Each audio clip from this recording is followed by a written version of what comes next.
What does your sex life have to do with the health of our democracy? Well, it might seem like a strange question, but what if I told you that the most personal feelings we have about our bodies, our desires, our shame are not really private matters, but they're in fact a primary political battleground? So today I'm going to be exploring a provocative idea. The idea that sexual shame is not an accident of conservative politics, but in fact a deliberate tool of authoritarian control. With me, I've got Dr. Theresa Gallagher, a licensed psychologist, certified sex therapist, and one of the clinicians at Modern Intimacy.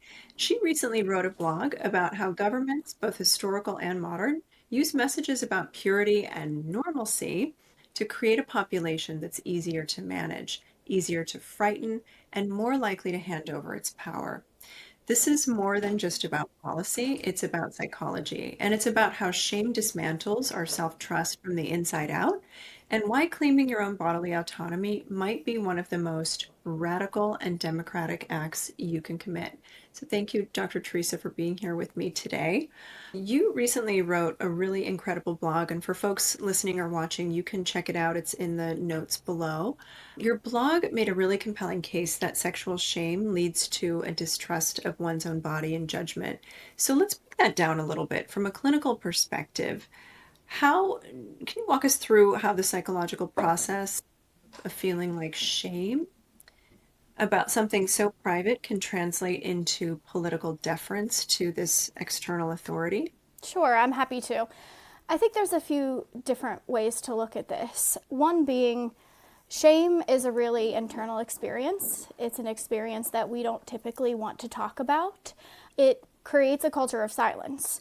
So if we're feeling shame about the way we feel, our sexuality, the way that we want to express ourselves sexually, we're likely not talking about it. And that's something that's really beneficial to governments that are authoritarian. Because if we're not talking about it, then we're kind of looking for outside sources to tell us what's right.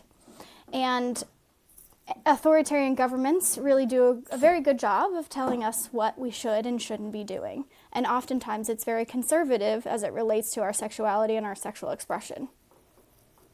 So true, because the more isolated we feel in our shame, the more likely we are to cede power over to an authority who can tell us that we're worthy or not worthy if we follow suit with them. Yeah. Exactly. In your blog, you talked about how an authoritarian regime often imposes unattainable and unreasonable moral expectations. So, why is an unattainable standard like purity so psychologically effective for social control?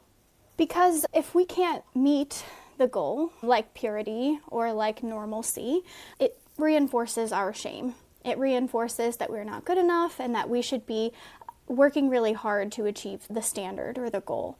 And it allows, again, for us to cede over that power, look for that outside confirmation that we're doing the right thing, breaks down our psychological defenses and our self-worth, and allows the government to tell us, you're not good enough, but come to us. We'll help you. We'll show you the way. Follow the teachings that we are providing. Don't read the books that folks are saying to read. Don't get the education in sex education and so on. And it creates additional shame and then also lack of education around these areas. So people get intellectually isolated in addition to emotionally isolated in their shame. And the unattainable part is important because there isn't a finish line that people can get to where they'll actually feel worthy and they'll actually feel like they have earned the right to belong. So they stay on that treadmill of having to prove themselves over and over again. I can see that really leading to a lot of performances around loyalty and subversion of one's own truth.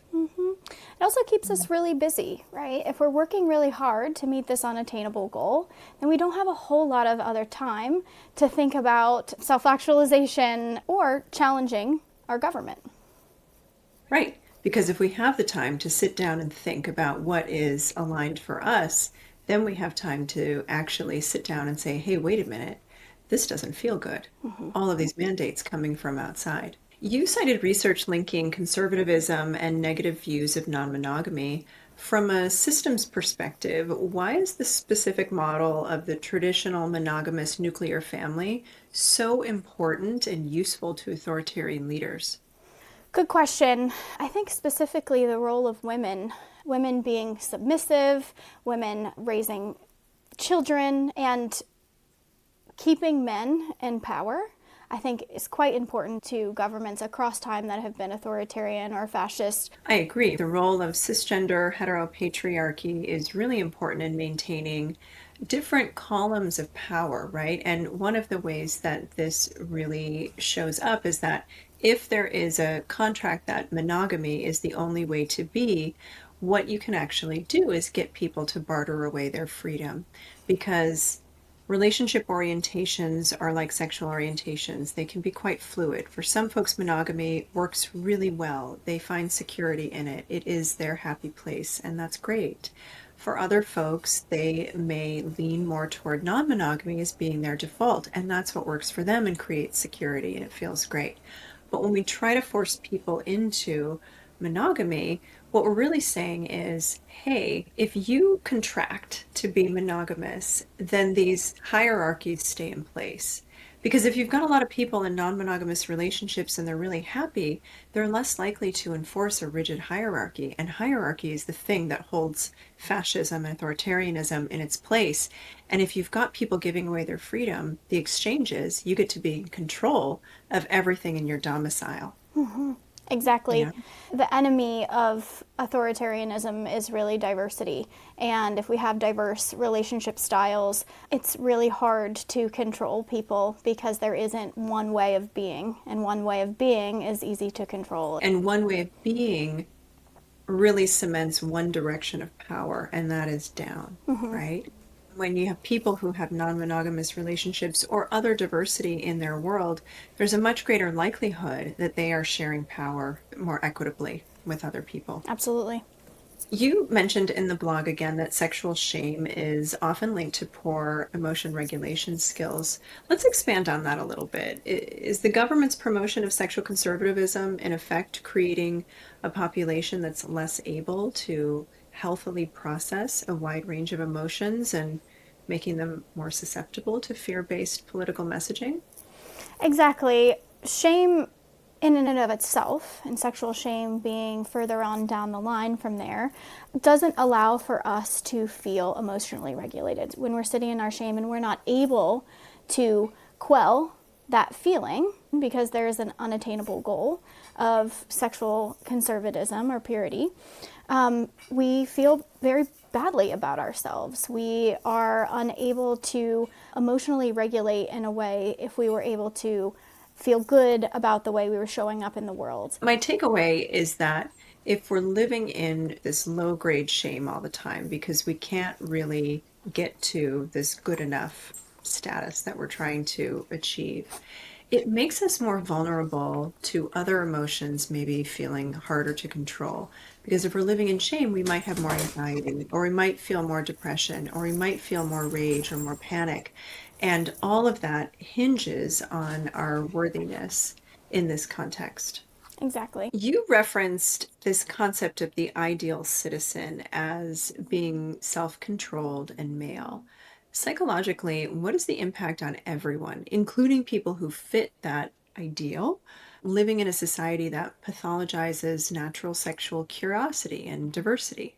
Well, when we think about it from a lens of sexuality, even for folks who fit the ideal, right, the folks who identify as male, this idea of being self-controlled, the expectation of being this buttoned-up person, this like middle-class ideal, is really limiting to self-expression. Again, there's one way of being, and it's an unattainable way of being. It doesn't allow for people to be curious about what makes them feel good, how they can express themselves, what they can be curious about as it relates to sexuality or anything, education or otherwise.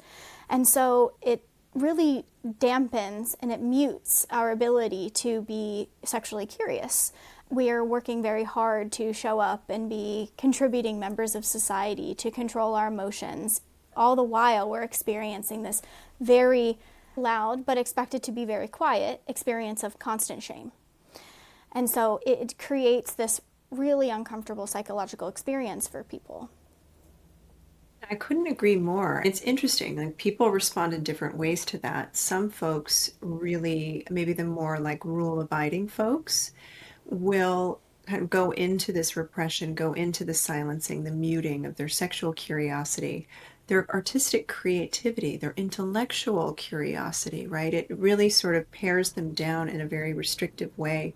And that leads to a feeling of deadness, low desire, aversion, disgust, and ultimately a lot of shame for folks. And on the flip side, the other group of folks maybe have more of a defiant response to that. So they may go into more subversion of that and they may get even kinkier or even more exploratory in ways that maybe feel outsized for their tolerance. And that too can lead to shame, right? And so it's a really interesting bifurcation, but both paths lead to shame and sort of this perseveration of, I'm not okay. Something about me is not okay. And that experience can feel so jarring and so life limiting. Absolutely. And then in that bifurcation, we see even further polarization in our political spectrum, right? There's an in group and an out group, and safe folks and unsafe folks, and they become very apparent under this It's so, framework. yeah, it's so true, right? And people are living their social lives in a way that really jockeys for safety and currency and belonging in these different groups.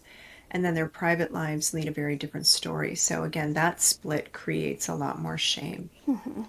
So authoritarian regimes often create a boogeyman or an other who's portrayed as sexually deviant as a threat. We are seeing this widespread right now with the current political stage. What is the psychological function of this scapegoating, and how does projecting one's own unacceptable, quote unquote, desires onto a marginalized group help consolidate power for the regime? Across time in authoritarian governments, there's always been another. It's oftentimes sexual minorities, religious minorities, racial minorities. It creates this scary other person that the government is working hard to protect you from. And it allows for the in group to feel really safe, for folks who are not part of the in group to work really hard to be part of the in group by again trying to meet those standards. I couldn't agree with you more. I think the more we look at the way authoritarian regimes function, they're not effective if there's no one to be afraid of, right? So creating this sort of out group of quote unquote bad people who are scary, it keeps the fear running all the time for folks who are in the in group and who are in the out group. And it keeps a lot of that shame going too, because people who are in the out group, start saying things like, what? That's not true about me. That's not true about people like me. That can't be true. And it's an epic form of gaslighting and manipulation to evoke shame and fear in people in the out group, and also shame and fear in people in the in group. Because if you think that's okay, well, what does that say about you? And so that fear is really a fulcrum of authoritarian control. You had a really powerful statement that I loved at the end of your blog. You said your pleasure is an act of resistance. Can you break down the psychological and political potency of that idea? Sure. When we experience and sit in our own pleasure, when we meet our own needs, we aren't thinking about what the government is expecting from us. We are thinking about what makes the most sense for us. And when we are sitting in that, when we are engaging with our own pleasure, the government doesn't win, right? We're not falling in line. We're not allowing for our shame to be exploited. And so our pleasure is really an act of, excuse me, our pleasure really is an act of resistance because we are not engaging in that expectation to fall in line. Absolutely. And it cuts out fear at the knees, right? If we're sitting in a place of enjoyment or pleasure, then the government who needs us to be afraid and in a place of shame has no potency. In fact, they're impotent, right? Which is why we're seeing some political campaigns that focus on joy and pleasure and activation around, fun having so much momentum right now in the political landscape. And it's why we're seeing the protests that are filled with joy and silliness, like in Portland, for example. It's very effective Mm-hmm. because it's silly, it's fun, and it is still resistance. And it's basically saying, I will not be afraid. And in fact, I will trust my body. I will trust my senses. I will have a good time in this moment. And connecting to that joy is a wisdom that I can't get from this fear, that fear that they want me to feel. So it's really powerful. Exactly. So we talked a little bit about self-trust being a good defense. And I think people watching and listening probably want to know practical steps. So, for people who have internalized these messages of shame, what does the process look like of building self trust and that internal moral compass? I think, first of all, it's a feeling, right? We really are able to understand that feeling of shame, and when expectations are being imposed on us, if we are feeling like there's a rub between who we see ourselves as and who the government or the society expects us to be, there should be a question there. There should be a question of, does this make sense for me? Who is this for? And additional education there. When we see authoritarian governments in currently and across time, education is a real weapon, or lack thereof. And so seeking education around sexuality, around how these types of governments really want us to lack self-trust so that we trust them more. And seeking communities that share values with us, talking about these types of topics allows for folks who maybe have less access to education or less access to these types of conversations feel in community with one another. The government wants us to be quiet, it wants us to be isolated. And so if we are educating ourselves, if we are checking in with our bodies and trusting what doesn't feel right for us and talking to each other about it, we can stay in community with each other and trust each other rather than ceding our power to the government. Yeah. Thanks so much for talking with me about this today. For folks watching and listening, if you liked what you heard, don't forget to like and subscribe to our channel, and you can check out Dr. Gallagher's blog. The link is in the caption, and it's on our website, modernintimacy.com. Thank you for having me.